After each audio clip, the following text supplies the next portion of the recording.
मौसम की खबर से आपको इतला देते चलें कि महकमा मौसमियात ने मुल्क के बेशतर इलाकों में बारिश की पेशगोई कर दी। महकमा मौसमियात के मुताबिक आइंदा 24 घंटों के दौरान मुल्क के बेशतर इलाकों में मौसम गर्म और खुश्क रहने का इम्कान है। ताहम खैबर पख्तूनख्वा, बलाई पंजाब, इस्लामाबाद, शुमाली मशरकी बलूचिस्तान, कश्मीर और गिलगित बल्तिस्तान में मतलब जज़वी तौर पर अबर आलूद रहेगा। महकमा मौसमियात ने पेशगोई की है कि खैबर पख्तूनख्वा, बलाई पंजाब और शुमाली मशरकी बलूचिस्तान में बारिश का इम्कान है, जबकि इस्लामाबाद में आज रात को तेज़ हवाओं के साथ चंद मुकामात पर बारिश का इम्कान है।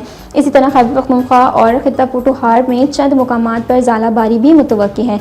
आइंदा 24 घंटों के दौरान चित्राल, देर, सवात, शांगला, बोनीस, मालाकंड, बाजोर, एबटाबाद, मानसारा, हरीपुर, बंगराम, गोसान, तोकीर, कराम, खैर और खिजी, महमद, मर्दान और सुबाई में गर्ज चमक और तेज़ हवाओं के साथ बारिश का इम्कान है।